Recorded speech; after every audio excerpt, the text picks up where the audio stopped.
रतन की शादी एक गांव में हुई थी। शादी के बाद वो एक दो बार अपनी पत्नी को अपने ससुराल में लेकर गया था, लेकिन उसके बाद कभी वहां जाना नहीं हुआ। रतन की पत्नी चिट्ठी भेजती है, रतन के ससुराल से जवाब आता है, लेकिन एक दिन।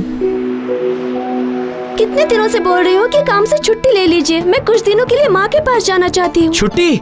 वो भी इस वक्त? असंभव। तो फिर कब संभव होगा, बताइए जरा। अरे रे रे, तुम गुस्सा क्यों हो रही हो? तुम गुस्सा क्यों हो रही हो? गुस्सा ना हो, पिछले 2 सालों से मायके नहीं गई हूँ मैं।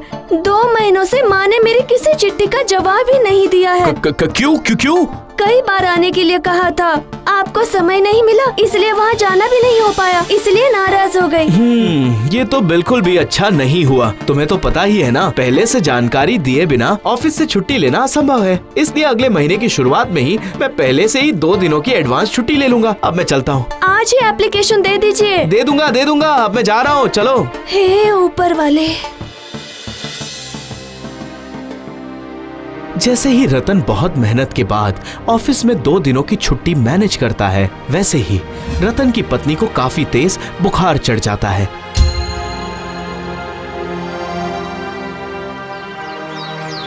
जैसे ही उसकी तबीयत ठीक होती है तो, क्यों भाग्यवान, अब कैसी हो तुम? अच्छी हूँ। ये क्या, आप अभी तक रेडी नहीं हुए? मैं नहीं जाने वाला। नहीं, आप जाइए।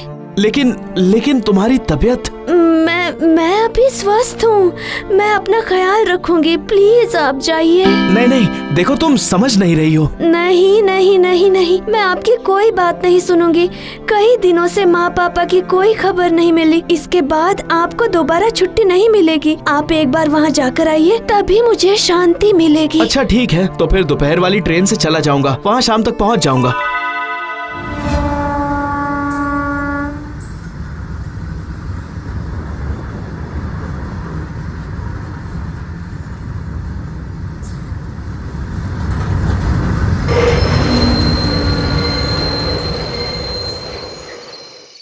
बाप रे, इस स्टेशन में तो कोई भी नहीं है। आखिर होंगे भी कैसे? सर्दी की रात जो है, ऊपर से ये ट्रेन भी काफी लेट आई है। मुझे मिठाई खरीदनी है। आखिर एक दामाद अपने ससुराल इतने दिनों के बाद जो जा रहा है।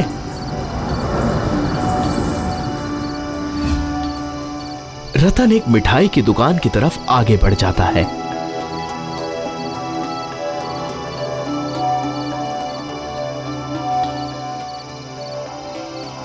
भैया, रिक्शा स्टैंड कहाँ है? वो रहा उधर। हाँ, उधर जाओ।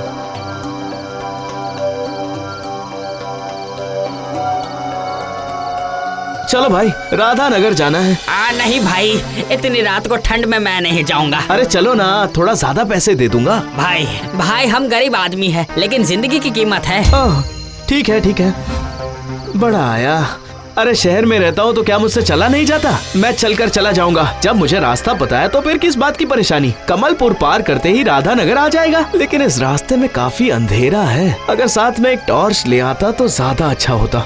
रतन अंधेरे की वजह से जरा संभल कर चलता है, लेकिन तभी उसे ऐसा महसूस होता है कि जैसे उसके कोई पीछे आ रहा हो। वो 1-2 बार पीछे देखता है, लेकिन उसे कोई दिखाई नहीं देता।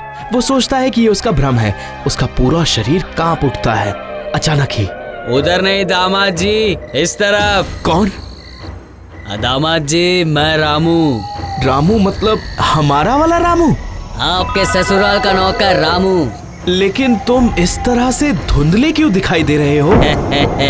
कुआंसे की वजह से मालिक। क्या मतलब?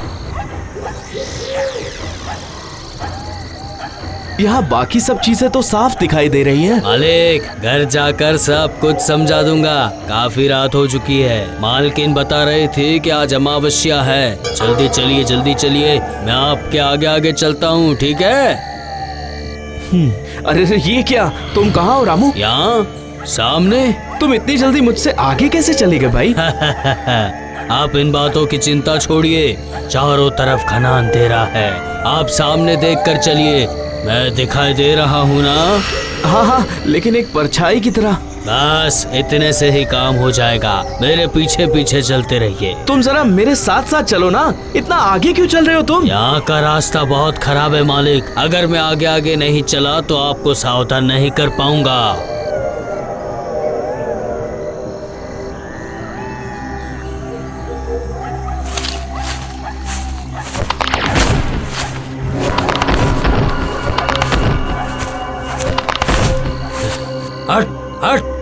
जाओ यहाँ से, जाओ अभी जाओ, ये तुम्हें कुछ नहीं करेगा, जाओ। किसे भगा रहे हो रामू? अब बात मत कीजिए और चलिए, मैंने कहा ना आज अमावस्या है। अब माँ माँ माँ,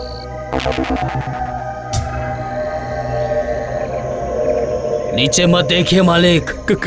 क्यों? आज के दिन कई तरह की लालच, लालसा धरती के ऊपर उठती है इंसानों को अपने वश में करने के लिए।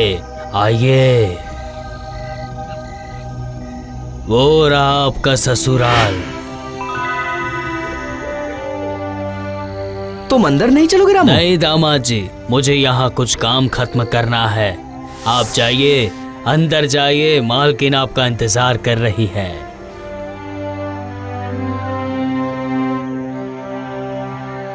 अच्छा रामू, ठीक है। रामू, ये क्या, ये कहाँ गया? बड़ी अजीब बात है, भूत की तरह आया और भूत की तरह ही चला गया। सासू माँ जब भी नाराज होती थी तब गुस्से में इसे भूत कहकर ही डांटा करती थी। सच में ये भूत ही है, बेवकूफ। रतन अपने ससुराल आकर देखता है कि घर के अंदर से एक धीमी सी रोशनी आ रही है, लेकिन इंसान का कोई नामो निशान नहीं।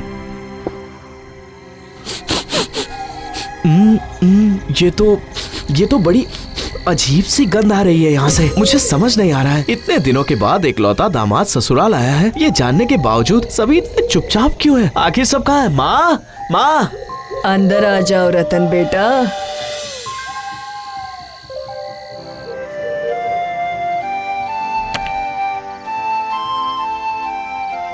अब ये क्या है? ऐसा लग रहा है जैसे इस कमरे में कई दिनों से किसी ने झाड़ू तक नहीं लगाया है।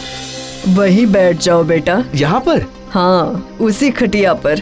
तुम आने वाले थे इसीलिए मैंने कमरे में लालटेन जला कर रखा था। बैठो। गांव वाले रात में थोड़ी देर जाग नहीं सकते क्या? अभी तो सिर्फ 10 ही बजे और सभी सो भी गए। दामाद आने वाला है ये जानने के बावजूद। तुम तब तक कुछ खा लो। देखो तो तुम्हारे बगल में रखा है। अरे ये सब कहाँ से आया? किसने रखा यहाँ पर? रामू ने रखा है, तुमने ध्यान नहीं दिया। चलो खा लो। माँ,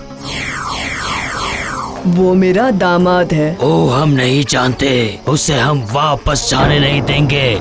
बिल्कुल सही कहा। यहाँ पर इस जगह पर आकर यहाँ से वापस कोई नहीं लौटता। वो मेरा दामाद है, मैं उसे कोई नुकसान नहीं पहुँचने दूंगी। आखिर तुम इतने लोगों को रोकोगी कैसे? नियम के खिलाफ जाने पर तुम्हें तहखाने में भेज दिया जाएगा। उसे तो हमें किसी भी तरह मारना ही पड़ेगा। नहीं नहीं नहीं।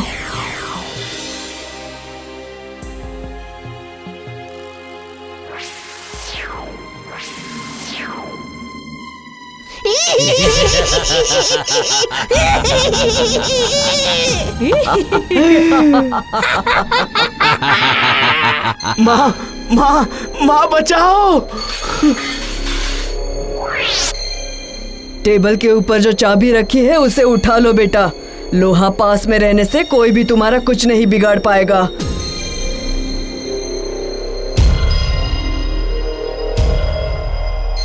जाओ, भाग जाओ बेटा, यहाँ से भाग जाओ, दौड़ो।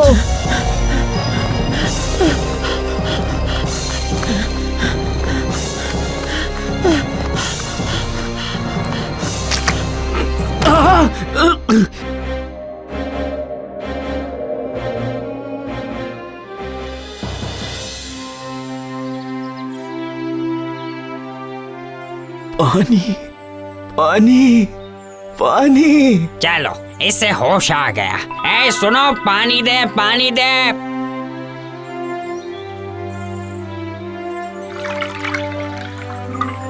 मैं कहाँ पर हूँ? ये कमलपुर गांव है, कमलपुर गांव। मेरा ससुराल कहाँ गया? मैं तो ससुराल आया था। आपका ससुराल कहाँ है? वो राधानगर गांव में है। मैं कल रात अपनी ससुराल में गया था। क्या? ये क्या कह रहे हो तुम? वो गांव तो अब शमशान बन चुका है। अरे भाई, लगभग 2 महीने पहले हैजा की वजह से वो गांव उजड़ गया और उसके बाद वहाँ पर कोई भी जिंदा नहीं बचा है। उस गांव में कोई नहीं जाता। आपकी किस्मत अच्छी है कि आप जिंदा रह गए। वैसे आपको जाना कहाँ है? कोलकाता।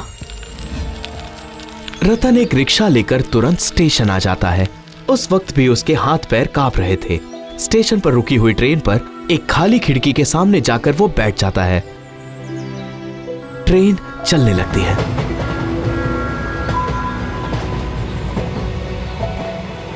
माँ को क्या हुआ क्या पता। मेरे बारे में मत सोचो, तुम ठीक हो, मैं बहुत खुश हूँ।